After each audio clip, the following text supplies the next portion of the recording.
తిరుమల శ్రీవారికి ప్రతిరోజు షట్కాల పూజలు జరుగుతాయి. అంటే 6 వేళల్లో 6 సార్లు పూజలు జరుగుతాయి. అవి ప్రభాత, మధ్యాహ్న, అపరాహ్న, సాయంకాలం, రాత్రి పూజలు. ఇందులో మొట్టమొదటిగా చెప్పుకోవలసింది సుప్రభాత సేవ. ప్రతిరోజు స్వామివారికి జరిగే తొలి సేవగా సుప్రభాత సేవను చెప్పుకోవచ్చు. నిజానికి సుప్రభాతం అంటే ఏ దేవీ దేవతలకైనా వేకువజామున పాడే మేలుకొలుపులను సుప్రభాతంగా వ్యవహరిస్తారు.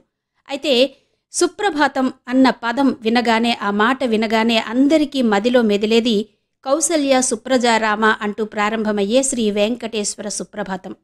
దీనిని బట్టి వెంకటేశ్వర సుప్రభాతానికి ఉన్న ప్రాధాన్యత ఏంటి అన్నది ఇక్కడ మనకు అర్థమవుతుంది. తిరుమలలో స్వామివారికి వేకువజామునే సుమారు 3 గంటల ప్రాంతంలో జరిగే ఈ సుప్రభాత సేవ అత్యంత శోభాయమానంగా ఉంటుంది. అప్పటికే ఆలయ అర్చకులు, జియంగార్లు, ఏకాంగులు అందరికంటే ముందు స్వామివారి తొలి దర్శనానికి అర్హత పొందిన సన్నిధిగొల్ల అందరూ స్వామివారి బంగారు వాకిలి ముందున్న ఘంటా మండపంలోనికి ప్రవేశిస్తారు. ఆ వెనువెంటనే ఆచార్యులు శ్రీ వెంకటేశ్వర సుప్రభాతాన్ని పఠించడం మొదలు పెడతారు. గతంలో ఈ సుప్రభాత పఠనం లేదట.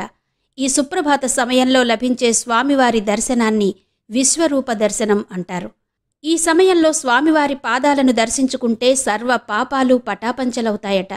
ఒక్క ధనుర్మాసంలో మాత్రం సుప్రభాత పఠనానికి బదులు తిరుప్పావై పఠనం జరుగుతుంది.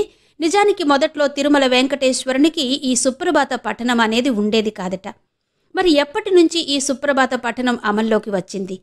అసలు ఇంత ప్రాధాన్యత సంతరించుకున్న శ్రీవారి సుప్రభాత సేవ ఎప్పటి నుంచి ప్రారంభించారు? ఈ సుప్రభాతాన్ని ఎవరు రచించారు, ఎందుకు రచించారు, ఏ సందర్భంలో రచించారు?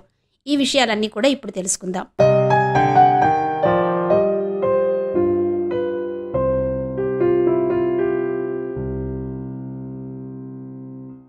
1430 సంవత్సరంలో శ్రీ వీర ప్రతాపరాయల హయాంలో వేద పఠనంతో పాటు ప్రారంభమైందట ఈ సుప్రభాత సేవ. జగద్విఖ్యాతమైన పరమ పవిత్రమైన ఈ సుప్రభాతాన్ని ప్రతివాద భయంకర్ అన్నన్ స్వామి రచించారు. 1361 సంవత్సరంలో కంచిలో అనంతాచార్యులు, అండల్ అనే పుణ్య దంపతులకు జన్మించారు అన్నన్ స్వామి. శ్రీ రామానుజాచార్యుల వారి అపరావతారంగా భావించే మణవాళ మహామునుల వారి దగ్గర శిష్యర్కం చేసి అనేకమైన శాస్త్ర విషయాలను అభ్యసించారు. అన్నన్ స్వామి పాండిత్యం గురించి ఆ నోట ఈ నోట పాకి చివరకు ఉత్తర భారతదేశం కూడా చేరింది. దాంతో నరసింహమిత్రులు అనే ఉత్తర భారతదేశ పండితుడు అన్నన్ స్వామి పాండిత్యం ఏపాటిదో తెలుసుకుంటానని ఇతనితో వాదించడానికొచ్చాడు. గురువుగారి ఆజ్ఞతో ఆ ఉత్తర దేశ పండితులతో వాదించి విజయాన్ని అందుకున్నారు అన్నన్ స్వామి. దిగ్ధంతుడైన తనంతటి వాడిని ఓడించిన అన్నన్ స్వామికి ప్రతివాది భయంకర అని బిరుదిచ్చాడు ఆ ఉత్తర దేశ పండితుడు.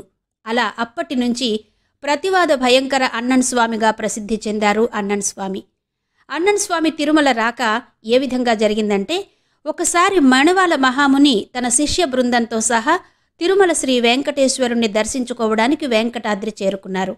అప్పుడు స్వామివారిని దర్శనం చేసుకున్నప్పుడు ఉదయాన్నే తొలిజాము పూజల్లో స్వామివారికి సుప్రభాతం గాని, మంగళాశాసనం గాని లేకుండా మామూలు శ్లోకాలతో స్వామివారి పూజ చేయడం గమనించిన మణవాళ మహాముని వెంటనే తన శిష్యుడు, పండితుడు అయిన అన్నన్ స్వామిని వెంకటేశ్వర స్వామికి సుప్రభాతాన్ని రచించవలసిందిగా ఆదేశించారు.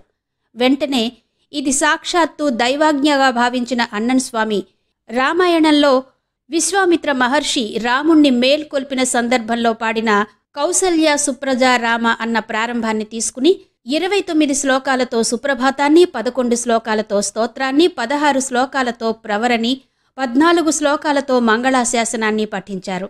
ఆనాటి నుంచి ఆ సుప్రభాత పఠనంతోనే స్వామి మేలుకొలుపు జరుగుతుంది.